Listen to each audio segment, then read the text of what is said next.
Class 10-এর সমস্ত ছাত্রছাত্রীদের আমার ইউটিউব চ্যানেলে আবারও স্বাগত জানাচ্ছি। আজকে আমরা একটা নতুন চ্যাপ্টার শুরু করতে যাচ্ছি। এর আগের দিন আমরা গ্যাসের আচরণ যে চ্যাপ্টারটা সেটা শেষ করেছি। আজকে আমরা শুরু করতে যাচ্ছি চ্যাপ্টার নাম্বার 4, তাপের ঘটনাসমূহ। চ্যাপ্টার নাম্বার 4, ফিজিক্সের চ্যাপ্টার, তাপের ঘটনাসমূহ। তো এই চ্যাপ্টারে যে বিষয়গুলি আলোচনা করব আমরা, তার মধ্যে প্রথম যে বিষয়গুলো আলোচনা হবে সেগুলো হচ্ছে কঠিন পদার্থের প্রসারণ, তরল পদার্থের প্রসারণ এবং গ্যাসীয় পদার্থের প্রসারণ, তাপীয় প্রসারণ।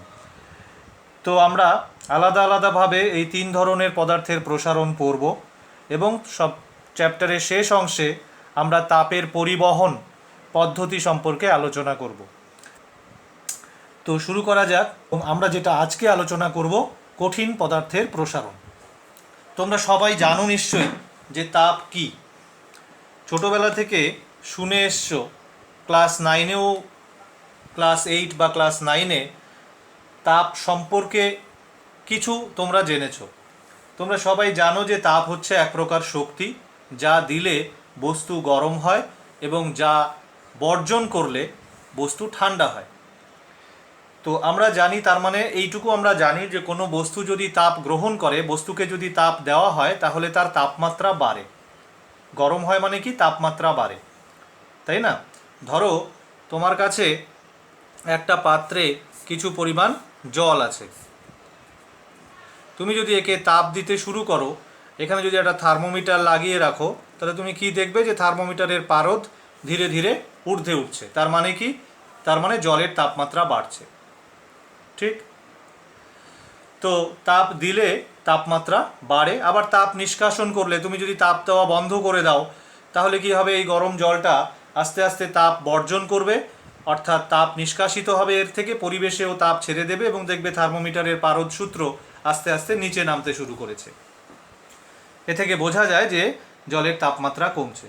তো আমরা এই পর্যন্ত জানি যে তাপ দিলে বস্তু গরম হয় বা তাপমাত্রা বাড়ে, এবং তাপ বের করে নিলে বা নিষ্কাশন করলে বা তাপ বর্জন করলে বস্তু ঠান্ডা হয়, অর্থাৎ তাপমাত্রা কমে। কিন্তু তাপের প্রভাবে আরও অন্যান্য ঘটনাও ঘটে। তার মধ্যে একটি ঘটনা হচ্ছে প্রসারণ। এটাও তোমরা ছোটবেলা থেকে দেখে থাকবে, আমি একটু পরে এক্সাম্পল দিচ্ছি। তো তাপের প্রভাবে শুধুমাত্র যে তাপমাত্রার পরিবর্তনই ঘটে বস্তুর, তা নয়। কোনো কোনো ক্ষেত্রে বস্তুর প্রসারণও হয়। কোনো কোনো ক্ষেত্রে তাপের প্রভাবে রাসায়নিক বিক্রিয়াও হয়। সেটা আমাদের এই চ্যাপ্টারে আলোচনার বিষয় নয়। তাপের প্রভাবে কিন্তু অনেক কিছুই হয়, অনেক কিছুই হতে পারে। কি কি হতে পারে? প্রথমত তাপমাত্রার পরিবর্তন হতে পারে, দ্বিতীয়ত প্রসারণ হতে পারে, তৃতীয়ত রাসায়নিক পরিবর্তন হতে পারে, কোনো ক্ষেত্রে অবস্থার পরিবর্তনও হতে পারে, সেক্ষেত্রে আবার তাপমাত্রার পরিবর্তন হয় না।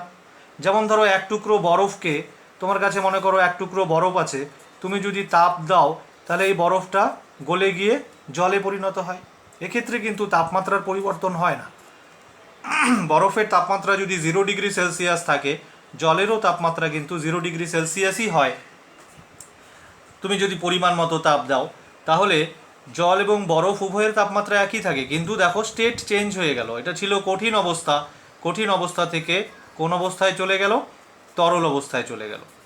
তো তাপ দিলে কিন্তু অবস্থান্তরও হয়। কথা বোঝা গেল? তো আমরা এই চ্যাপ্টারে তাপের যে প্রভাবটা আলোচনা করব, বা তাপের প্রভাবে যে সমস্ত ঘটনা হয়, তার মধ্যে যে বিষয়টি আলোচনা করব সেটি হচ্ছে প্রসারণ।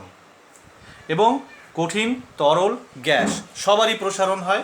তার মধ্যে আজকে যে বিষয়টি আলোচনা করব সেটি হচ্ছে শুধুমাত্র কঠিন পদার্থের প্রসারণ।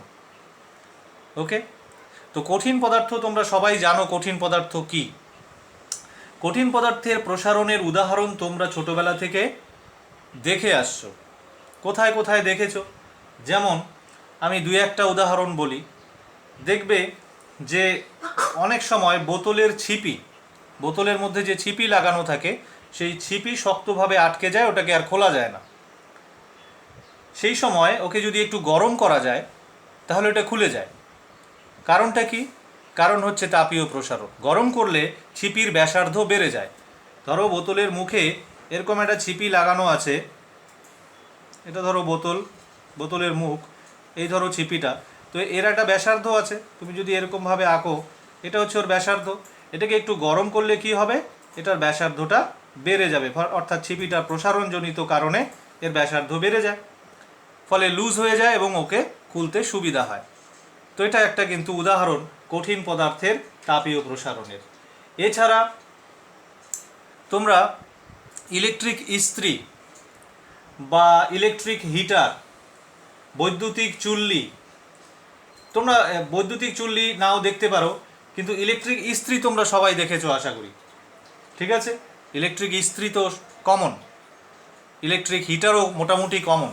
তো ইলেকট্রিক ইস্ত্রি যেগুলো পাওয়া যায় এখন বাজারে সবই কিন্তু অটোমেটিক।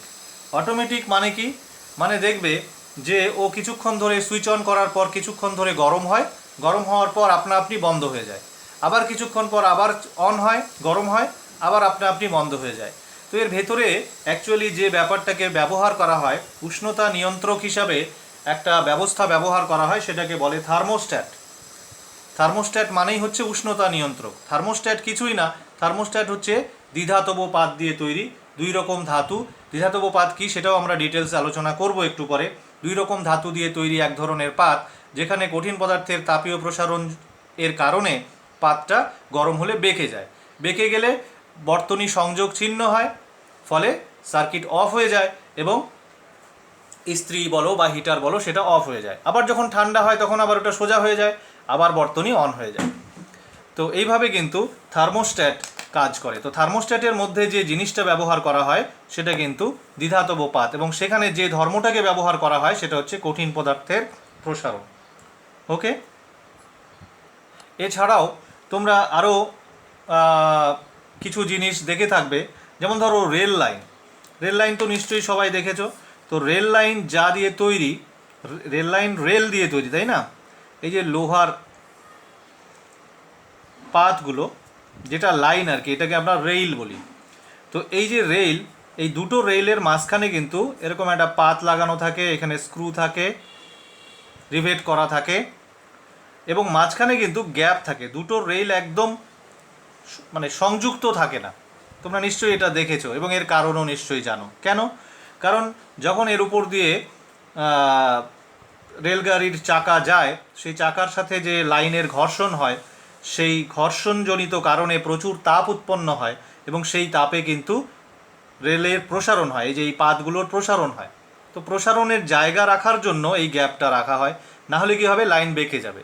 গরমকালে মানে পরিবেশের যে উষ্ণতা সেই জনিত কারণেও কিন্তু প্রসারণ, সামান্য পরিমাণ প্রসারণ হয়। তারপরে তো চাকার সাথে ঘর্ষণের জন্য তো গরম হয়। তো এই দুটো কারণকে মাথায় রেখে মাঝখানে দুটো রেলের মাঝখানে কিন্তু গ্যাপ রাখা হয়, যাতে যদি প্রসারণ হয় যাতে প্রসারণের জায়গাটা থাকে। ওকে, এছাড়া ব্রিজ যখন বানানো হয়, তো ব্রিজে একটা কি থাকে, একটা লোহার কাঠামো থাকে, তাই না, ফ্রেম থাকে। তো সেই ফ্রেমটা দুই পাশে যে পিলার থাকে, ধরো এটা একটা ব্রিজ, এখানে একটা পিলার আছে, এখানে একটা পিলার আছে। তো একটা প্রান্ত দৃঢ়ভাবে আটকানো থাকে পিলারের সঙ্গে, কিন্তু আরেকটা প্রান্ত একটা রোলারের উপরে বসানো থাকে। তার কারণটা কি? ওই একই কারণ, যদি গরমে এই রেলিংটার, এই যে ফ্রেমটার, যেটা কিনা ধাতব, সেটার যদি প্রসারণ হয়, প্রসারণের জন্য যাতে ও জায়গাটা পায়, যাতে ফ্রেমটা বেঁকে না যায়, সেই জন্য একটা প্রান্তকে কিন্তু একটা রোলারের উপরে বসানো থাকে। তোমরা এটা খেয়াল করবে, দেখাও যায় রোলারটা, নিচের দিকে একটু যদি তাকাতে পারো তাহলে দেখতে পাবে যে একটা প্রান্ত রোলারের উপরে বসানো থাকে। একটা সিলিন্ড্রিক্যাল শেপের, মানে চোঙাকৃতি শেপের একটা রোলার থাকে, তার উপরে থাকে বসানো। বুঝতে পারছ? ওকে, তো এই যে ঘটনাগুলো আমি বললাম, এই ঘটনাগুলো হচ্ছে কঠিন পদার্থের তাপীয় প্রসারণের উদাহরণ, দৈনন্দিন জীবনে যেগুলো আমরা দেখতে পাই। ওকে, আচ্ছা, এবার আমরা যেটা জানতে চাই সেটা হচ্ছে যে বিভিন্ন পদার্থের যে প্রসারণ, সেটা কি একই রকম নাকি আলাদা? যদি আলাদা হয় তাহলে পরে কার কীরকম, ঠিক আছে, সেটা আমরা একটু স্টাডি করতে চাই। তো বিভিন্ন পদার্থের, বিভিন্ন কঠিন পদার্থ, যেমন ধরো লোহা, তামা, পিতল, যত কঠিন পদার্থ আছে, সমস্ত কঠিন পদার্থের তাপীয় প্রসারণ একরকম নয়। তার প্রমাণ কি? তার প্রমাণ হচ্ছে একটা ছোট্ট পরীক্ষা করলেই প্রমাণটা পাওয়া যায়। ধরো এরকম একটা পাত বানানো হলো, ধরো একটা লোহার পাত, এটা হচ্ছে লোহা, আর এর সঙ্গে পাশাপাশি জুড়ে দেওয়া হলো একই রকম আরেকটা পাত, কিন্তু এটা পিতলের। কেমন? এবার এটাকে যদি গরম করা হয় তাহলে দেখবে যে এর শেপটা এরকম হয়ে যায়, এটা আর স্ট্রেট থাকে না, এটার শেপটা হয়ে যায় এইরকম, বেঁকে যায়। এবার তোমরা একটু চিন্তা করো কেন বাঁকলো। এটা কি? এটাকে অ্যাকচুয়ালি দ্বিধাতব পাত বলে। একটা লোহা এবং একটা পিতলের পাতকে রিভেট করে যুক্ত করা আছে। রিভেট করে যুক্ত করা মানে একদম দৃঢ়ভাবে যুক্ত করা আছে, যাতে কিনা মানে একটাকে ছেড়ে আরেকটা নড়াচড়া করতে না পারে, একদম ফিক্সড। এইবার এটাকে যদি গরম করা যায়, গরম করলে দেখা যায় এটা এইভাবে বেঁকে যায়। কিভাবে বাঁকে? বাইরের দিকে কে থাকে পিতল, আর ভেতরের দিকে হচ্ছে লোহা। তো এ থেকে কি বোঝা যায়?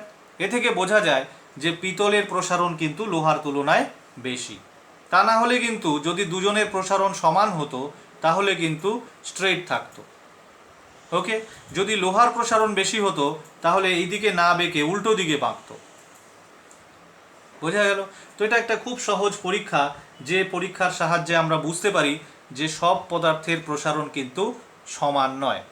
আমি যদি একই রকম গরম করি, আমার কাছে যদি ধরো একটা লোহার দণ্ড থাকে, একই দৈর্ঘ্যের ধরো একটা তামার দণ্ড থাকে, একই দৈর্ঘ্যের ধরো একটা কাচের দণ্ড থাকে, একই দৈর্ঘ্যের একটা পিতলের দণ্ড থাকে, সবাইকে যদি গরম করি, ধরো সবারই উষ্ণতা আমি 100 ডিগ্রি সেলসিয়াস বৃদ্ধি করলাম, তাহলে সবাই দৈর্ঘ্যে বাড়বে। দেখা যাবে যে কেউ এতটা বেড়েছে, কেউ এতটা বেড়েছে, কেউ এতটা বেড়েছে, কেউ এতটা বেড়েছে, এরকম। কথা বোঝা গেল? সবার দৈর্ঘ্য কিন্তু সমান নয়, সবার দৈর্ঘ্য প্রসারণ সমান নয়, দৈর্ঘ্য না, দৈর্ঘ্য আমি সমান নিয়েছিলাম, সবারই দৈর্ঘ্য সেম নেওয়া হয়েছিল, প্রাথমিক দৈর্ঘ্য যেটা সেটা সেম নেওয়া হয়েছিল, সবাই একই উষ্ণতায় ছিল। ধরো সবারই উষ্ণতা ছিল 20 ডিগ্রি সেলসিয়াস, সবারই উষ্ণতা 100 ডিগ্রি সেলসিয়াস বাড়ালাম, ধরো সবারই অন্তিম উষ্ণতা করে দিলাম 120 ডিগ্রি সেলসিয়াস। দেখা যাবে যে এক একটার প্রসারণ এক এক রকম, অন্তিম দৈর্ঘ্যগুলো সব আলাদা আলাদা। ধরো সব প্রত্যেকটা দণ্ডই ছিল 1 মিটার লম্বা। কেমন? যখন প্রসারিত হবে সবারই যদি উষ্ণতা আমি 100 ডিগ্রি সেলসিয়াস বাড়াই, তাহলে দেখবে কোনোটা হয়তো এরকম হবে 1.02 মিটার, কোনোটা হয়তো 1.01 মিটার, কোনোটা হয়তো 1.025 মিটার, কোনোটা হয়তো 1.03 মিটার, এরকম হয়েছে। যদিও এতটা প্রসারণ হয় না, আরও কম হয়। যাই হোক, এক্সাম্পল দেওয়ার জন্য ঠিক আছে, এটা বোঝা গেল? তাহলে আমরা কি দেখতে পাচ্ছি, আমরা কি বুঝতে পারলাম? যে তাপ প্রয়োগ করলে কঠিন পদার্থের প্রসারণ হয়, কিন্তু সব কঠিন পদার্থের একই রকম প্রসারণ হয় না, কারো বেশি হয়, কারো কম হয়। তাই জন্য আমরা জানতে চাই যে এই এই যে কারো বেশি হচ্ছে কারো কম হচ্ছে সেটা কেন হচ্ছে, বা এই যে প্রসারণটা সেটা আসলে কিসের কিসের উপরে নির্ভর করে। কিভাবে আমি বুঝবো যে কোন পদার্থের প্রসারণ বেশি হবে, কোন পদার্থের প্রসারণ কম হবে, বুঝবো কিভাবে? ওকে, এবার আচ্ছা আমি যেটা দেখালাম সেটা একটু বলি। ধরো একটা কঠিন পদার্থের দণ্ড, ধরো এটা একটা লোহার দণ্ড। এবার এই লোহার দণ্ডটাকে আমি যদি গরম করি তাহলে আমি দেখব যে এর দৈর্ঘ্য কিছুটা বেড়েছে, ধরো এতটা বাড়লো, তাহলে এটাকে আমরা দৈর্ঘ্য প্রসারণ বলবো। আমি যদি দণ্ডের বদলে লোহার একটা এরকম পাত নিতাম, ধরো এরকম একটা বর্গাকার পাত নিলাম, বর্গাকার হোক আয়তাকার হোক যা খুশি, এবার যদি একে গরম করি তাহলে কি হবে? তাহলে তুমি দেখতে পাবে যে এটার কিন্তু এই রকম প্রসারণ হবে, অর্থাৎ এটার দৈর্ঘ্য প্রস্থ সব দিকেই বাড়বে। ফলে সামগ্রিকভাবে তুমি দেখবে যে ওর যে ক্ষেত্রফল ছিল, ধরো আগে ক্ষেত্রফল এ ছিল, এই ক্ষেত্রফলটা কিন্তু বেড়ে গেছে, তাই না? নতুন ক্ষেত্রফল কোনটা? এই যে ডটেড যে স্কোয়ারটা দেখতে পাচ্ছ তার ক্ষেত্রফল, তো সেটা বেশি আগের তুলনায়, তাই না? এক্ষেত্রে ধরো আগের দৈর্ঘ্য ছিল ওর L1, ধরো নতুন দৈর্ঘ্য যেটা সেটা ধরো L2, নতুন দৈর্ঘ্য মানে এইটুকু। তাহলে কতটুকু দৈর্ঘ্য বেড়েছে? L2 minus L1। এক্ষেত্রে ধরো আগে এই পাথটার ক্ষেত্রফল ছিল A1 এবং নতুন ক্ষেত্রফল ধরো A2, তাহলে এক্ষেত্রে কিন্তু ক্ষেত্রফলের প্রসারণ হয়েছে এবং কতটুকু ক্ষেত্রফল বেড়েছে? A2 minus A1।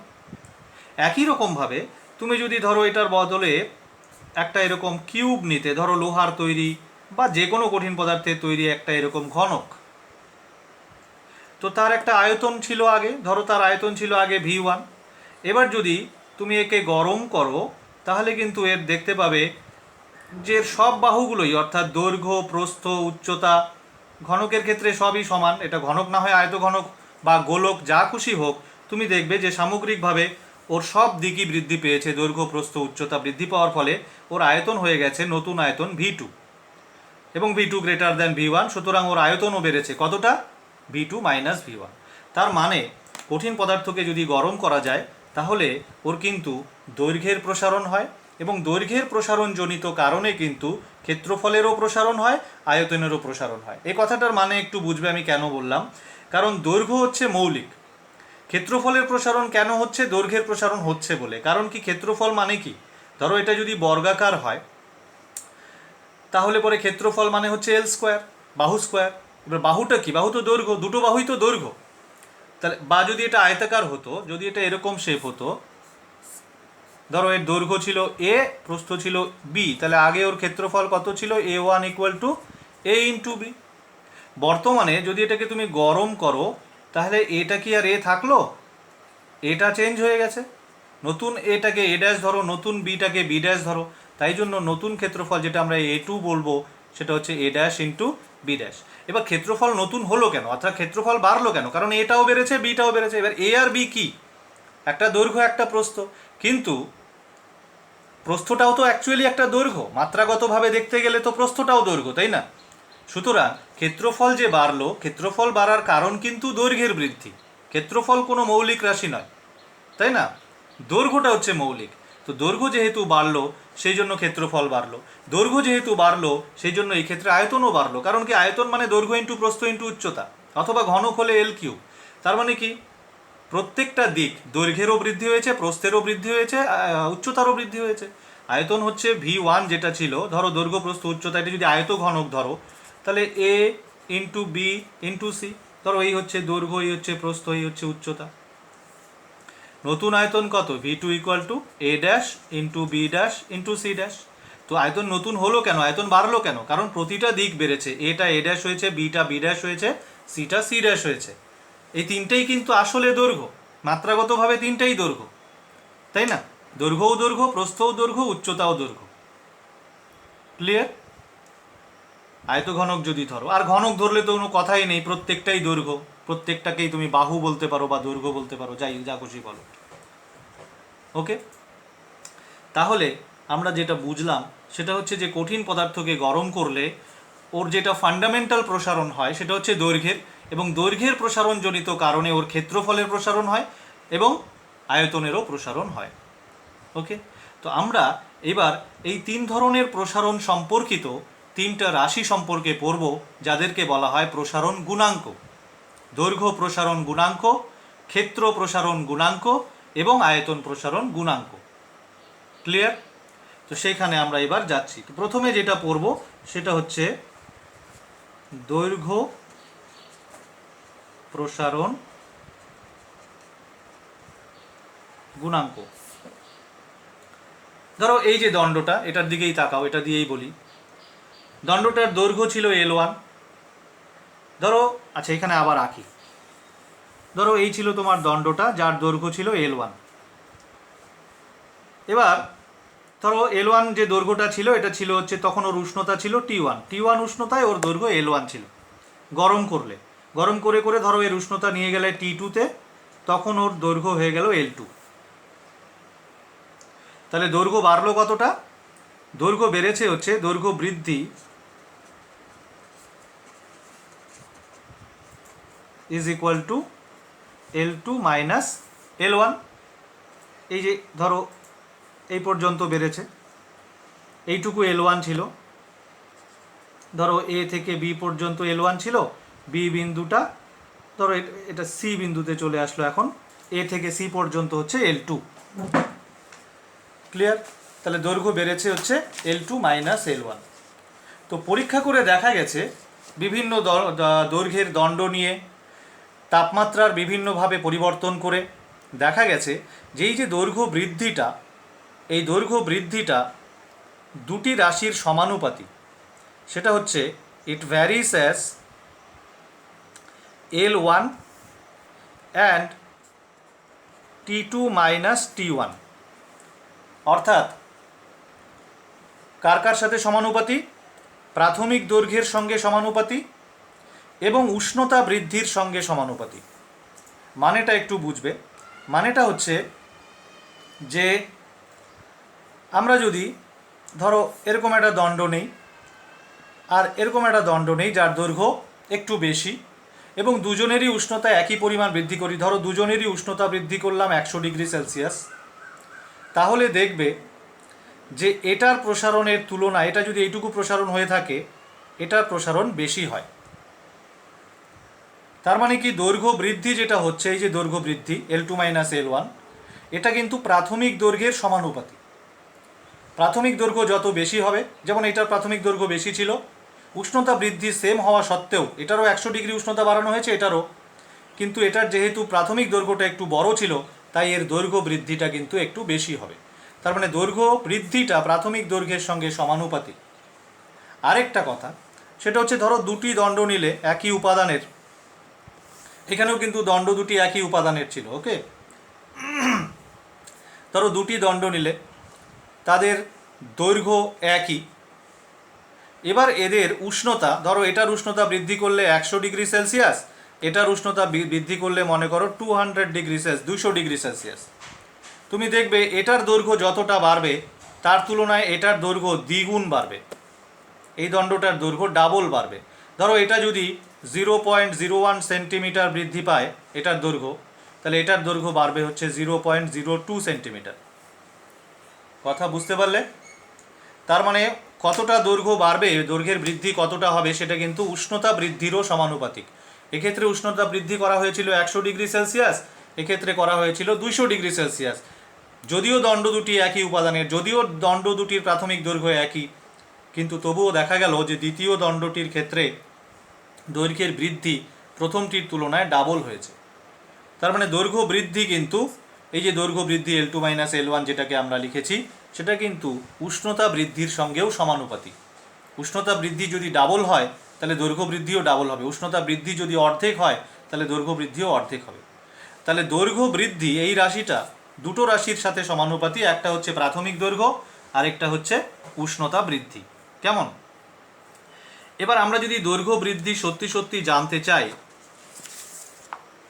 তাহলে এই ফর্মুলাতে, অর্থাৎ L2 মাইনাস L1 এই যে ফর্মুলাটা আমরা লিখেছি, এই ফর্মুলাতে ইকুয়াল টু দিতে হবে। ইকুয়াল টু দিলে তাহলে এখানে একটা ধ্রুবক আসবে, এই ধ্রুবকটাকে এখানে লেখা হয় alpha L1 into T2 minus T1। এই যে আলফা, এই আলফাটা হচ্ছে উপাদানের বৈশিষ্ট্য, এটাকেই বলা হয় দৈর্ঘ্য প্রসারণ গুণাঙ্ক। কেমন? এবার এটা কি, জিনিসটা কি?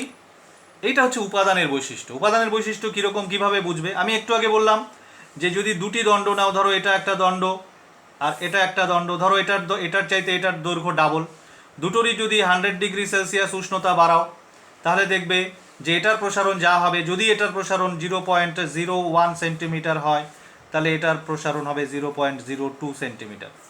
একদম আমি সংখ্যা দিয়ে বলে দিচ্ছি, ধরো এই দণ্ডটার দৈর্ঘ্য 1 মিটার ছিল আর এই দণ্ডটার দৈর্ঘ্য 2 মিটার ছিল, ডাবল দৈর্ঘ্য।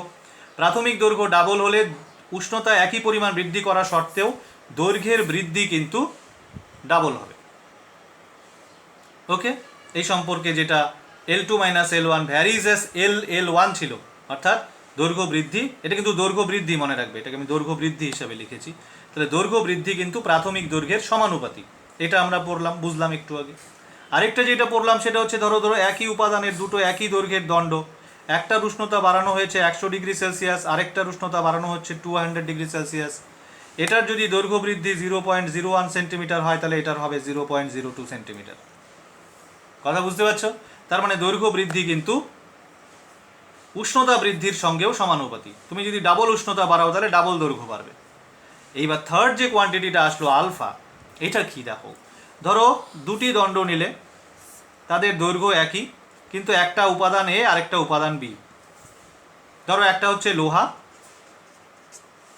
আরেকটা হচ্ছে তামা, ভিন্ন উপাদান, দুজনেরই দৈর্ঘ্য সেম, ধরো দুটোই 1 মিটার, দুটোরই উষ্ণতা 100 ডিগ্রি সেলসিয়াস বৃদ্ধি করলাম। এবার বলো তো দুটোর কি দৈর্ঘ্য প্রসারণ সমান হবে? Answer is no. দুটোর দৈর্ঘ্য প্রসারণ কিন্তু সমান হবে না, একটার বেশি হবে একটার কম হবে। তো এটা কি করে বুঝবো যে কার বেশি হবে কার কম হবে? এইটা ডিটারমাইন করে যে রাশিটা, সেটাই হচ্ছে আলফা। অর্থাৎ লোহা আর তামার মধ্যে যার আলফার মান বেশি তার প্রসারণ বেশি হবে, যার আলফার মান কম তার প্রসারণ কম হবে। এই যে আলফা, এই আলফার একটা লিস্ট তোমাদের বইতে আছে, তোমরা দেখবে একটু পরে। সেই লিস্টের মধ্যে তুমি দেখলেই দেখতে পাবে যে লোহার তুলনায় তামার আলফা কিন্তু বেশি। বুঝতে পারছো? ফলে দুজনের দৈর্ঘ্য 1 মিটার হওয়া সত্ত্বেও, দুজনের উষ্ণতা 100 ডিগ্রি সেলসিয়াস বৃদ্ধি করা সত্ত্বেও লোহার তুলনায় কিন্তু তামার প্রসারণ বেশি হবে। কথা বুঝতে পারছো? হয়তো দেখো গিয়ে যে, আমি এটা ফর এক্সাম্পল বলছি, এটা এক্স্যাক্ট হবে না এরকম। ধরো লোহার প্রসারণ হয়ে গেল 0.01 সেন্টিমিটার, তামার প্রসারণ হয়ে গেল 0.015 সেন্টিমিটার। কথা বুঝতে পারছো? তার মানে কোনো একটা দণ্ডের, কঠিন পদার্থ নির্মিত কোনো একটা দণ্ডের দৈর্ঘ্য প্রসারণ কতটা হবে সেটা কোন কোন বিষয়ের উপর নির্ভর করে? দণ্ডটা যদি নির্দিষ্ট হয়, নির্দিষ্ট উপাদানের হয়, তাহলে আলফা ফিক্সড হয়ে গেল, তাহলে দণ্ডের প্রাথমিক দৈর্ঘ্য এবং উষ্ণতা বৃদ্ধির উপর ডিপেন্ড করে। আর জেনারেলি যদি বলতে চাও তাহলে দৈর্ঘ্য প্রসারণ অ্যাকচুয়ালি 3টা বিষয়ের উপর ডিপেন্ড করে। একটা হচ্ছে দণ্ডের উপাদান, আরেকটা হচ্ছে দণ্ডের প্রাথমিক দৈর্ঘ্য, আরেকটা হচ্ছে দণ্ডের উষ্ণতা বৃদ্ধি।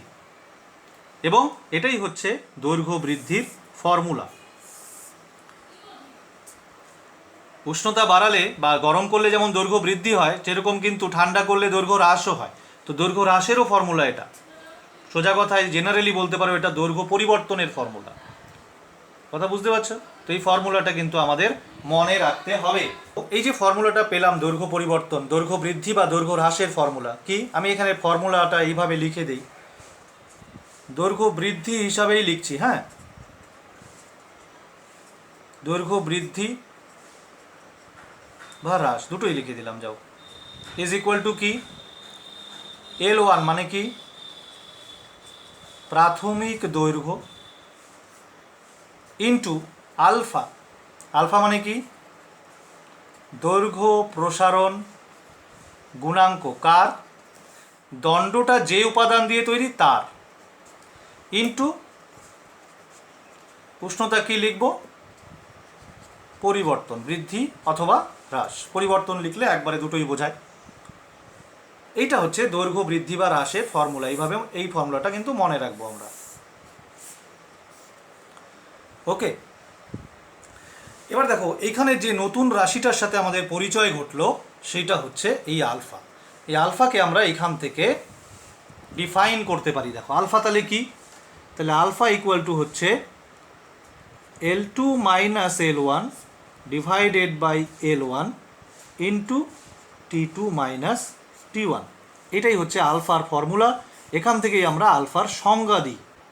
আলফার সংজ্ঞা এখান থেকে বললে পরে এরকম দাঁড়াবে যে কোনো কঠিন পদার্থের প্রতি একক প্রাথমিক দৈর্ঘ্যে প্রতি 1 ডিগ্রি উষ্ণতা বৃদ্ধিতে যে পরিমাণ দৈর্ঘ্য প্রসারণ হয় সেটাকে ওই উপাদানের আলফা বলে বা দৈর্ঘ্য প্রসারণ গুণাঙ্ক বলে। দেখো L2 মাইনাস L1 হচ্ছে দৈর্ঘ্য প্রসারণ, তাই না? এটাকে যদি তুমি ভাষায় লেখো, L2 মাইনাস L1 মানে হচ্ছে দৈর্ঘ্য প্রসারণ। L1 মানে কি, প্রাথমিক দৈর্ঘ্য, আর এটা কি, উষ্ণতা বৃদ্ধি লিখতে পারো। যেহেতু প্রসারণ লিখেছি, বৃদ্ধি করলেই প্রসারণ হয়। তাহলে আলফার সংজ্ঞা কি হবে, প্রতি, দেখো এই দুটো রাশি দিয়ে ভাগ করা আছে দৈর্ঘ্য প্রসারণকে, তার মানে হচ্ছে প্রতি একক প্রাথমিক দৈর্ঘ্যে প্রতি 1 ডিগ্রি উষ্ণতা বৃদ্ধিতে দৈর্ঘ্য প্রসারণ, একে বলে উপাদানের আলফা। ওকে, আলফার একক কি হবে দেখো, এইখান থেকে দেখো উপরে কি আছে L2 মাইনাস L1, মানে কি একটা দৈর্ঘ্য বোঝাচ্ছে। তাহলে উপরে দৈর্ঘ্যের একক, নিচে আরেকটা দৈর্ঘ্যের একক। এই যেটা দৈর্ঘ্য প্রসারণ আছে, দৈর্ঘ্য প্রসারণ মানে দৈর্ঘ্যের একক। লিখি এখানে দৈর্ঘ্যের একক বাই আবার দৈর্ঘ্যের একক, কারণ এই যে প্রাথমিক দৈর্ঘ্য দৈর্ঘ্যেরই একক হবে, ইন্টু উষ্ণতার একক। ঠিক কিনা? তাহলে দৈর্ঘ্যের একক কাটা, তাহলে থাকলো শুধু উষ্ণতার একক, তাও নিচে। তাহলে উষ্ণতার একক টু দি পাওয়ার -1। তাহলে উষ্ণতার একক টু দি পাওয়ার -1 যদি লেখো, উষ্ণতার একক হোল টু দি পাওয়ার -1, তাহলে কি কি হতে পারে? আইদার হবে degree C to the power -1, অথবা হবে degree F to the power -1, অথবা হবে কেলভিন টু দি পাওয়ার -1। তো এই হচ্ছে কিন্তু একক। যদি বলো সিজিএসে কি, তাহলে এটা। যদি বলো এসআইতে কি, এটা। এফপিএসে কি, এটা। তাহলে দৈর্ঘ্য প্রসারণ গুণাঙ্কের একক কিন্তু দৈর্ঘ্যের এককের উপর নির্ভর করে না, কারণ উপরেও দৈর্ঘ্যের একক আছে, নিচেও দৈর্ঘ্যের একক আছে। এই যে প্রাথমিক দৈর্ঘ্যের একক ও দৈর্ঘ্যের একক, দৈর্ঘ্য প্রসারণের একক ও দৈর্ঘ্যের একক, তো এই দুটো কেটে যায়, থাকে নিচে উষ্ণতার একক। তার মানে দৈর্ঘ্য প্রসারণ গুণাঙ্কের একক হচ্ছে উষ্ণতার একক টু দি পাওয়ার -1। সেলসিয়াসে degree C to the power -1, ফারেনহাইটে degree F to the power -1, আর যদি এসআইতে বা কেলভিনে বলো তাহলে কেলভিন টু দি পাওয়ার -1। ওকে, আচ্ছা। এবার এই যে দৈর্ঘ্য প্রসারণ গুণাঙ্ক সম্পর্কে আমরা পড়লাম, এই দৈর্ঘ্য প্রসারণ গুণাঙ্কের আমি একটু আগে বলেছি যে তোমাদের বইতে একটা চার্ট আছে। এই চার্টটা দেখলে পরে বুঝতে পারবে যে উষ্ণতা বৃদ্ধিতে কার দৈর্ঘ্য প্রসারণ বেশি, কার দৈর্ঘ্য প্রসারণ কম। তোমরা কম্পারেটিভ একটা স্টাডি করতে পারবে, একটা ধারণা পাবে যে কার প্রসারণ বেশি হয়, কার প্রসারণ কম হয়। তো সেরকম চার্টটা আমরা যদি একটু দেখি, যেমন ধরো লোহার দৈর্ঘ্য প্রসারণ গুণাঙ্ক, লোহার আলফা তোমাদের বইতে দেখবে দেওয়া আছে 12 × 10⁻⁻6 পার ডিগ্রি সেলসিয়াস। এবার প্রশ্ন, এর অর্থ কি? এর অর্থ হচ্ছে, তুমি এই সংজ্ঞাতে চলে যাও, আমি একদম সংখ্যা দিয়ে বলি। ধরো তুমি 1 মিটার লম্বা একটা লোহার দণ্ড নিলে এবং তার উষ্ণতা 1 ডিগ্রি সেলসিয়াস বৃদ্ধি করলে, তুমি দেখবে যে ওর দৈর্ঘ্য 0.000012 মিটার বাড়বে। কথা বুঝতে পেরেছ? এই 12 × 10⁻⁻6 মানে কি? 12 এই সংখ্যাটা। তাহলে তুমি যদি একটা 1 মিটার লম্বা লোহার দণ্ড নাও, তার উষ্ণতা যদি ঠিক 1 ডিগ্রি সেলসিয়াস বৃদ্ধি করো, তাহলে ওর দৈর্ঘ্য কতটা বাড়বে? 0.000012 মিটার। সেন্টিমিটারে যদি লেখো তাহলে 0.0012 সেন্টিমিটার, এতটা বাড়বে। তো এটা সংখ্যাটা কিন্তু খুবই ছোট। কঠিন পদার্থের অ্যাকচুয়ালি যে প্রসারণ হয়, দৈর্ঘ্য প্রসারণ বা ক্ষেত্র প্রসারণ বা আয়তন প্রসারণ যাই বলো, সেটা কিন্তু খুব কম, তরল বা গ্যাসের তুলনায় কম। কঠিন পদার্থের প্রসারণ সবচেয়ে কম 3 ধরনের পদার্থের মধ্যে। তো সেই জন্য সংখ্যাগুলো এরকম এত ছোট। তো তুমি লোহাকে 1 মিটার লম্বা লোহার দণ্ড নিয়ে যদি তার উষ্ণতা 1 ডিগ্রি সেলসিয়াস বৃদ্ধি করো, তার দৈর্ঘ্য এতটা বাড়বে। ঠিক একই রকমভাবে যদি 1 মিটার লম্বা একটা তামার দণ্ড নাও, এটা হচ্ছে লোহার আলফা বলেছি, তামার আলফা হচ্ছে, এটা হচ্ছে আয়রনের, তামার হচ্ছে 17 × 10⁻⁻6, তার মানে লোহার তুলনায় সামান্য বেশি পার ডিগ্রি সেলসিয়াস। তার মানে তামার ক্ষেত্রে কত বাড়বে? 1 মিটার লম্বা তামার দণ্ড নিয়ে যদি 1 ডিগ্রি সেলসিয়াস উষ্ণতা বৃদ্ধি করতে পারো, তাহলে দেখবে এই যেটা লোহার ক্ষেত্রে 0.000012 মিটার ছিল, এটা তামার ক্ষেত্রে হবে হচ্ছে 0.000017 মিটার, কিছুটা বেশি। আমি একটু আগে বলেছি যে লোহার তুলনায় তামার দৈর্ঘ্য প্রসারণ গুণাঙ্ক সামান্য বেশি। ক্লিয়ার? ওকে। এবার তোমাদের বইতে যে চার্টটা দেওয়া আছে, সেই চার্টের মধ্যে যে কয়টা দেওয়া আছে তোমরা দেখবে। প্রথমে আছে পিতল। পিতলের হচ্ছে 19 × 10⁻⁻6 পার ডিগ্রি সেলসিয়াস। লোহারটা তো আমি লিখলামই, একটু আগেই লিখেছি, কত ছিল? 12 × 10⁻⁻6 পার ডিগ্রি সেলসিয়াস। ইস্পাত এখানে দেওয়া আছে ইস্পাত হচ্ছে 11 ইন্টু 10⁻⁻6 পার ডিগ্রি সেলসিয়াস। তারপরে তামাও আছে, তামা আছে হচ্ছে 17 ইন্টু 10⁻⁻6 পার ডিগ্রি সেলসিয়াস, এবং সঙ্গে লাস্টে ইনভার আছে। তো ইনভারের হচ্ছে 9 ইন্টু 10⁻⁻7 পার ডিগ্রি সেলসিয়াস। এবার এদের মান দেখো আর এটার মান দেখো, এই চারটার মান মোটামুটি একই রেঞ্জের, তাই না? সবারই কিন্তু 10-এর পাওয়ার সেম, সংখ্যাটা এই দিক ওদিক আছে অল্প, কারো 11, কারো 12, কারো 17, কারো 19, কিন্তু এটা কিন্তু কমপ্লিটলি আলাদা রেঞ্জের মান। এই মানটা কিন্তু আরও অনেক কম, তাই না? 9 ইন্টু 10⁻⁻7, এই সবগুলোর মধ্যে সবচেয়ে কম হচ্ছে এই মানটা। তাহলে এটা মনে রাখবে যে ইনভার কিন্তু এমন একটা ইনভার হচ্ছে একটা সংকর ধাতু। তো এমন একটা সংকর ধাতু যার দৈর্ঘ্য প্রসারণ গুণাঙ্ক কিন্তু নগণ্য, খুবই কম। বুঝতে পারছো? তো এই জন্য অনেক যন্ত্রপাতি নির্মাণে ইনভার ব্যবহার করা হয়। যে সমস্ত যন্ত্রপাতিতে মানে দৈর্ঘ্য প্রসারণটা ডিস্টার্ব করতে পারে, সেই সমস্ত যন্ত্রপাতি নির্মাণের ক্ষেত্রে কিন্তু ইনভার ইউজ করা হয়, যেহেতু এর দৈর্ঘ্য প্রসারণ প্রায় হয় না বললেই চলে। বুঝতে পেরেছ? ওকে, এবার দেখো আমরা যে ফর্মুলাটা তৈরি করেছিলাম একটু আগে, অর্থাৎ দৈর্ঘ্য বৃদ্ধি বা হ্রাসের যে formula L2 minus L1 equal to কী ছিল আমাদের? L1 into alpha into T2 minus T1। এখান থেকে আমরা অন্তিম দৈর্ঘ্যের একটা ফর্মুলা বানাতে পারি L2 মানে অন্তিম দৈর্ঘ্য, L2 equal to L1 plus L1 alpha into T2 minus T1, অথবা L1 যদি কমন নাও তাহলে 1 plus alpha into T2 minus T1। কেমন? তো এটা কিন্তু এই ফর্মুলার সাহায্যে আমরা কোনো দণ্ডের অন্তিম দৈর্ঘ্য বের করতে পারি যদি আমাদের প্রয়োজন হয়। যেমন আমি একটা এক্সাম্পল দিচ্ছি। ধরো তোমাকে বলল যে একটা লোহার দণ্ড, তার দৈর্ঘ্য আছে 1 মিটার, তার উষ্ণতা মনে করো আছে 20 ডিগ্রি সেলসিয়াস। ওকে, এবার এর উষ্ণতা বাড়িয়ে 20 ডিগ্রি সেলসিয়াস থেকে মনে করো 120 ডিগ্রি সেলসিয়াস করা হলো। তাহলে দণ্ডটির অন্তিম দৈর্ঘ্য কত হবে? তাহলে আমরা এই ফর্মুলায় বসিয়ে দিলেই পেয়ে যাব। লোহার আলফা কত? এই যে লোহার আলফা দেওয়া থাকবে তোমার এখানে, আমাদের আছে চার্টে, আমরা এটা দেখে করব। তাহলে কি লিখবো? L2 equal to L1 into 1 plus alpha into T2 minus T1। L1 কত বসাবো? L1 বসাবো 1 মিটার। 1 মিটার বসাতে পারো, 100 সেন্টিমিটার বসাতে পারো, কোনো অসুবিধা নেই। আচ্ছা, 1 প্লাস আলফা কত বসাবো? 12 into 10⁻⁻6 into T2 minus T1 মানে কত?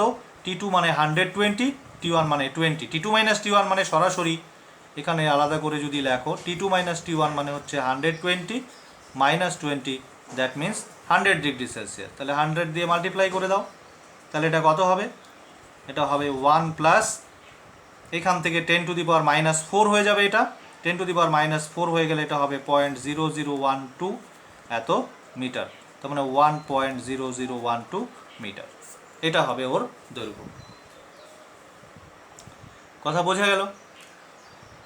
তাহলে দৈর্ঘ্য প্রসারণ গুণাঙ্ক সম্পর্কিত যা আলোচনা, এটা আমাদের মোটামুটিভাবে কমপ্লিট হলো। এবার আমরা যাব ক্ষেত্রফল প্রসারণ এবং আয়তন প্রসারণ। আচ্ছা, ক্ষেত্রফল বা আয়তন প্রসারণে যাওয়ার আগে আরেকটা জিনিস আমি একটু অ্যাড করতে চাই এখানে। সেটা হচ্ছে, ধরো লোহার আলফা তো আমরা দেখলাম, লোহার আলফা কত? 12 ইন্টু 10⁻⁻6 পার ডিগ্রি সেলসিয়াস। ধরো কোনো ক্ষেত্রে এটাকে যদি ফারেনহাইট স্কেলে পরিবর্তিত করতে হয়, তাহলে অর্থাৎ এটা ইকুয়াল টু, আমি ড্যাশ পার ডিগ্রি ফারেনহাইট, ড্যাশে কত হবে, এই জায়গায় কত লিখতে হবে। ফারেনহাইট স্কেলে এটাকে কনভার্ট করতে গেলে কি করে কনভার্ট করব? অথবা এটা equal to dash per kelvin, কত হবে? সেলসিয়াস স্কেলে তোমার কাছে আছে মানটা 12 ইন্টু 10⁻⁻6, ফারেনহাইটে কত হবে, কেলভিনে কত হবে? তো তার উত্তর হচ্ছে, আমরা জানি যে 1 Celsius degree is equal to হচ্ছে 9/5 ফারেনহাইট ডিগ্রি, তাই না? তাহলে এটা দিয়েই কিন্তু আমি কনভার্সনটা করতে পারবো। তার মানে আমি যদি আলফার মানটাকে ফারেনহাইটে কনভার্ট করতে চাই তাহলে আমাকে কি করতে হবে 12 ইন্টু 10⁻⁶ ডিভাইডেড বাই এই 1 সেলসিয়াস ডিগ্রি নিচে আছে, নিচে ডিগ্রি সি মানে কি 1 সেলসিয়াস ডিগ্রি বা 1 ডিগ্রি সেলসিয়াস যাই বলো ইজ ইকুয়াল, এটা 1 ডিগ্রি সেলসিয়াস মানে 1 ডিগ্রি সেলসিয়াস টেম্পারেচার নয়, কিন্তু একটা সেলসিয়াসের ডিগ্রি এটা। এবার এটার বদলে বসিয়ে দাও 9/5 degree Fahrenheit, so it will be 12 into 5/9 into 10⁻⁻6 per degree Fahrenheit. কথা বোঝা গেল? এবার এটা কাটাকাটি করে টোরে যা হবে, এটা 3 হবে, না সরি এটা 4 হবে, এটা 3 হবে, 4 5 20/3, 20/3 মানে হচ্ছে 6.67 ইন্টু 10⁻⁻6 পার ডিগ্রি ফারেনহাইট। এটাই যদি কেলভিনে করতাম তাহলে কি হতো? তাহলে হতো 12 ইন্টু 10⁻⁻6। 1 ডিগ্রি সেলসিয়াস আর 1 কেলভিন কিন্তু একই, একটা সেলসিয়াসের ডিগ্রি আর একটা কেলভিনের যে ঘর সেটা কিন্তু এক লেন্থের, এটা আমরা গ্যাসের চ্যাপ্টারে পড়েছি। So it will remain same 12 into 10⁻⁻6 kelvin inverse, অথবা পার কেলভিন, যেভাবে খুশি লেখো, এইরকম অবলিক দিয়েও লিখতে পারো।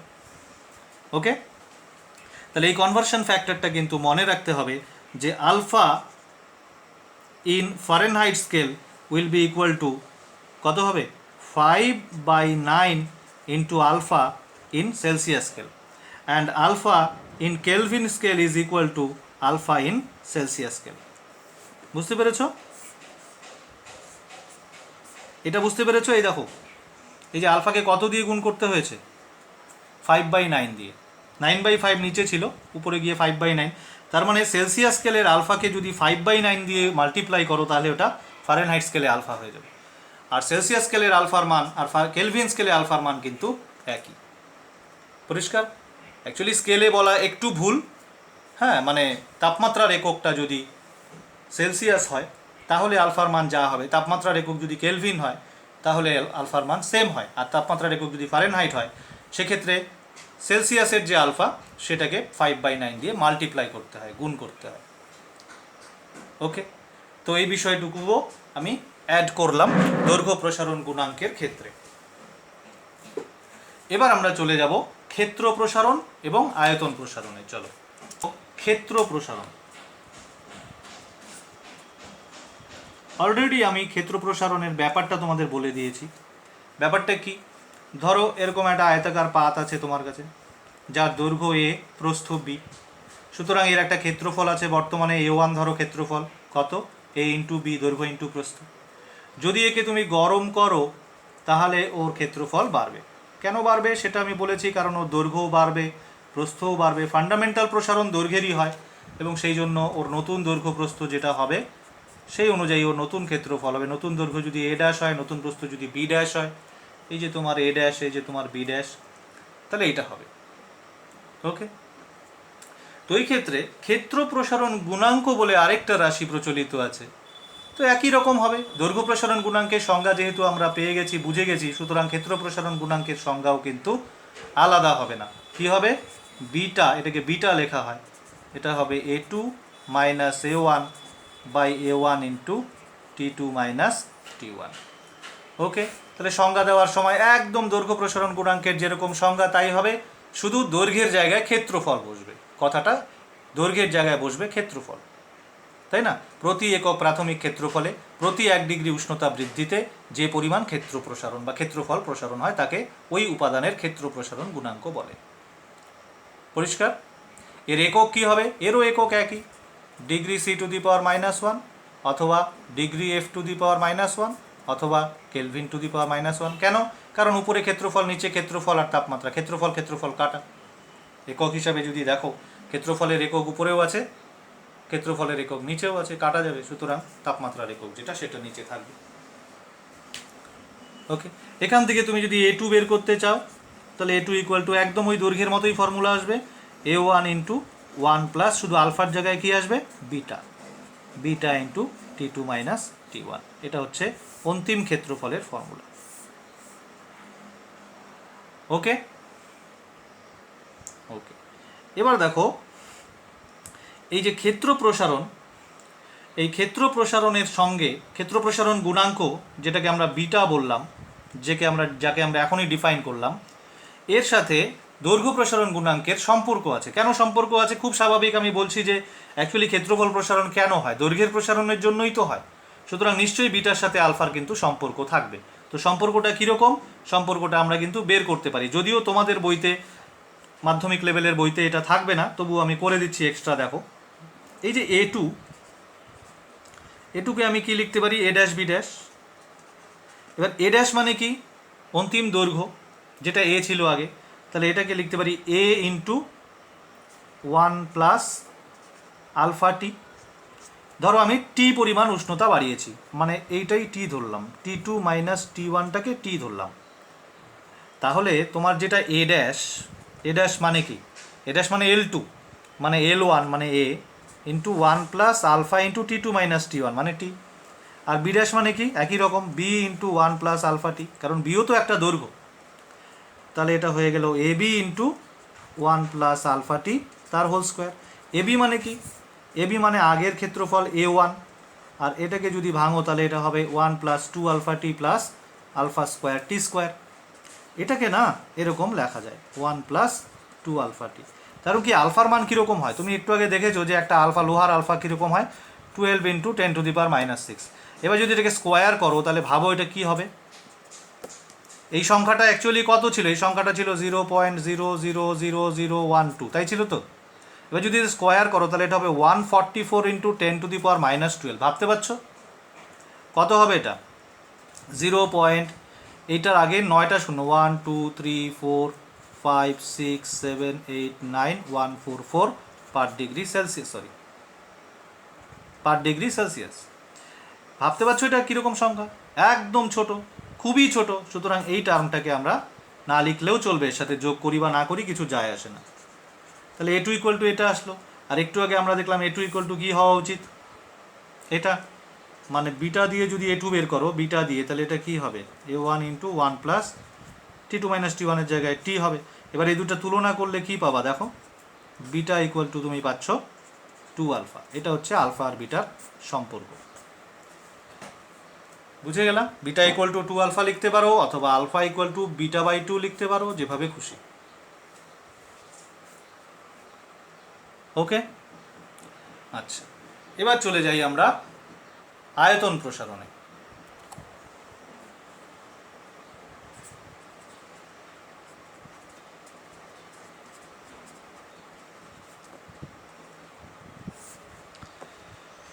আয়তন প্রসারণের ক্ষেত্রে কি নেব? ধরো একটা এরকম একটা আয়তঘনক আকৃতির কোনো একটা বস্তু নিলাম, সলিড বস্তু, কঠিন পদার্থের তৈরি বস্তু। তার দৈর্ঘ্য এ, প্রস্থ বি, উচ্চতা সি। ওর একটা আয়তন ছিল V1 ইকুয়াল টু কত?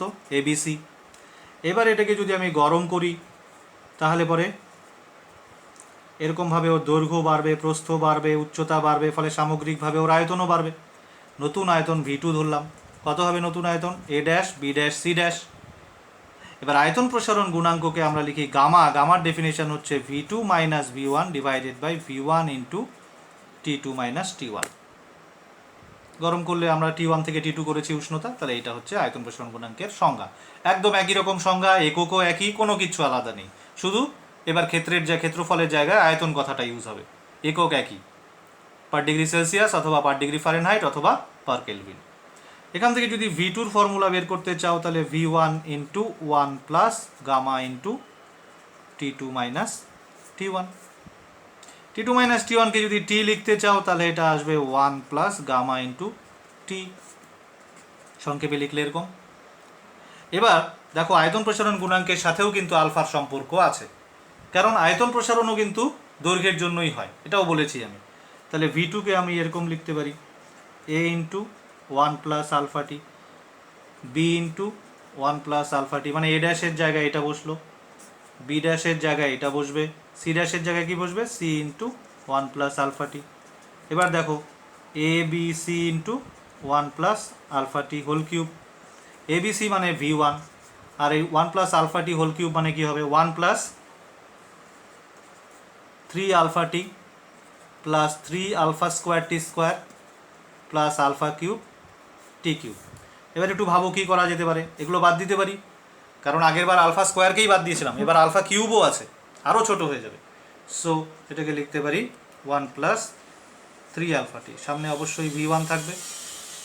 আর V2 এখান থেকে আমরা কি পাচ্ছিলাম, V2 equal to V1 into 1 plus gamma T, এখানে আসলো V1 ইন্টু 1 প্লাস 3 আলফা টি, এই দুটাকে কম্পেয়ার করলে গামা ইকুয়াল টু কী পাচ্ছি আমরা 3 আলফা। অথবা এখান থেকে তুমি লিখতে পারো alpha equal to gamma by 3। তাহলে আলফা বিটা গামা সম্পর্ক কী পেলাম, alpha equal to beta by 2 equal to gamma by 3। তোমাকে যদি বলে আলফা বিটা গামার অনুপাত কত, তাহলে কি লিখবে, আলফা ইস টু বিটা মানে কি 2 আলফা, গামা মানে কি 3 আলফা, সো 1:2:3। এই হচ্ছে এদের সম্পর্ক। ক্লিয়ার? তাহলে কঠিন পদার্থের যা প্রসারণ সম্পর্কিত আলোচনা আমাদের মোটামুটিভাবে কমপ্লিট। আমি শুধু এখন একটা জিনিস আলোচনা করব, সেটা হচ্ছে দ্বিধাতব পাত কীভাবে থার্মোস্ট্যাটে কাজ করে, সেই জিনিসটা শুধু আলোচনা করব। সেটা আমি এখানেই করে দিচ্ছি, এইটুকু জায়গার মধ্যে আশা করছি হয়ে যাবে। দেখো,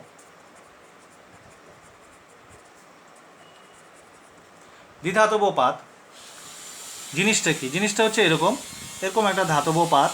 আমি খুব জেনারেল আলোচনা করছি, এটা কোনো পার্টিকুলার যন্ত্রের দ্বিধাতব পাত নিয়ে আলোচনা করছি না। ধরো এটা, এবার এই হচ্ছে দুটো মেটাল, ধরো বাইরের দিকেরটা হচ্ছে মেটাল এ, ভেতরের দিকেরটা হচ্ছে মেটাল বি। কেমন? ধরো এই এই যন্ত্রটা, মানে এই যন্ত্রটা বলছি, দ্বিধাতব পাতটা এইভাবে যুক্ত আছে কোনো একটা বর্তনীতে, কোনো একটা তড়িৎ বর্তনী। ধরো এই তড়িৎ বর্তনীতে একটা হিটার আছে, এটা একটা হিটার। কেমন? এখানে ব্যাটারি আছে, এবার সুইচ আছে, এখানে ধরো সুইচ আছে, সুইচ অন করলে পরে হিটারে তড়িৎ প্রবাহ হয়, এই দিক থেকে এই দিকে তড়িৎ প্রবাহ যায় এবং হিটার গরম হয় এবং তাপ উৎপন্ন হয়। তাপ উৎপন্ন হলে, যখন যথেষ্ট পরিমাণ তাপ উৎপন্ন হয়, তখন এই তাপে এই দ্বিধাতব পাতটা বেঁকে যায়। এবার আমি যদি এমনভাবে দ্বিধাতব পাতটাকে রাখি যাতে এই যে মেটালটা, বি মেটালটা, মনে করো এটার প্রসারণ বেশি হয়, অর্থাৎ এর প্রসারণ গুণাঙ্ক বেশি, alpha of B is greater than alpha of A, এভাবেই সেট করা আছে এটা। ওকে, তাহলে কি হবে, তাহলে এই দ্বিধাতব পাতটা কোন দিকে বাঁকবে, দেখো একটু চিন্তা করলে এই দিকে বাঁকবে, এরকমভাবে বেঁকে যাবে দ্বিধাতব পাতটা। তো এরকমভাবে যদি বেঁকে যায়, তাহলে ওর এই যে পয়েন্টটা, কানেক্টিং পয়েন্টটা, এই কানেক্টিং পয়েন্টটা এখানে চলে আসলো, তার মানে সার্কিটটা কি হয়ে গেল, ছিন্ন হয়ে গেল। তার মানে বর্তনীতে এখন আর তড়িৎ প্রবাহ হবে না, কারেন্ট বন্ধ হয়ে যাবে। কারেন্ট বন্ধ হয়ে গেলে হিটার আবার তাপ উৎপন্ন বন্ধ হয়ে যাবে, হিটারটা আস্তে আস্তে কুণ্ডলীটা ঠান্ডা হতে শুরু করবে। ঠান্ডা হতে থাকলে এটা আবার সোজা হতে শুরু করবে, তাই না? সোজা হতে হতে হতে হতে আবার যখন এসে যথেষ্ট পরিমাণ ঠান্ডা হয়ে যাবে, তখন এখানে কানেক্ট হয়ে যাবে, আবার সার্কিট চালু হয়ে যাবে, আবার গরম হতে শুরু করবে। তো এইভাবে কিন্তু এটাই কিন্তু থার্মোস্ট্যাটের মূলনীতি। যে কোনো এই যে অটোমেটিক যেগুলো যন্ত্র, যেমন ধরো ইলেকট্রিক ইস্ত্রির কথা আমি বলেছি তোমাদের একটু আগে, ইলেকট্রিক ইস্ত্রি, হিটার, এই সমস্ত যন্ত্রপাতিতে কিন্তু এই ধরনের থার্মোস্ট্যাট ইউজ করা হয়। অর্থাৎ ও কী করে, অটোমেটিক্যালি তাপমাত্রাটাকে নিয়ন্ত্রণ করে। একটা নির্দিষ্ট তাপমাত্রায় যখন পৌঁছে যায় এই কুণ্ডলীটা, তখন এটা বেঁকে গিয়ে সংযোগ বিচ্ছিন্ন করে দেয়। আবার ঠান্ডা হতে শুরু করলে, আবার যখন একটা নির্দিষ্ট তাপমাত্রায় আসে, তখন আবার সোজা হয়ে এটা কানেক্ট হয়ে যায়। আবার যথেষ্ট গরম হলে ওই নির্দিষ্ট তাপমাত্রায় পৌঁছে গেলে আবার বিচ্ছিন্ন হয়। এইভাবে স্বয়ংক্রিয়ভাবেও কিন্তু তাপমাত্রা নিয়ন্ত্রণ করতে পারে। স্বয়ংক্রিয় উষ্ণতা নিয়ন্ত্রক, এটাকেই বলে থার্মোস্ট্যাট। ক্লিয়ার? এটা হচ্ছে কঠিন পদার্থের তাপীয় প্রসারণের একটা ব্যবহারিক প্রয়োগ। তো এই হচ্ছে মোটামুটিভাবে কঠিন পদার্থের তাপীয় প্রসারণ আমাদের যা আলোচনা করার বিষয় ছিল। আমরা সমস্ত কিছুটাই আলোচনা করেছি, আমরা ডিটেলস আলোচনা করেছি এবং এখানে আমরা একটু বেশিও আলোচনা করেছি। এই বিষয়গুলো কিন্তু তোমাদের সিলেবাসে নেই, তোমাদের বইতে পাবে না, তবুও আমি করে দিলাম। সম্পর্কটা অবশ্যই করবে, সম্পর্কটা আছে, এটা বইতে আছে, কিন্তু সম্পর্কটা আসলো কিভাবে সেই প্রমাণটা তোমাদের নেই। তো তোমরা যারা একটু উৎসাহী তারা অবশ্যই এটা দেখতে পারো। এমন কিছু কঠিন বিষয় না, এটা ক্লাস 11-এ থাকে, তো আমি করে দিলাম। তার কারণ এটা বুঝতে এমন কিছু অসুবিধা হওয়ার কথা না, বোঝা যায়। Okay, so that's all for today.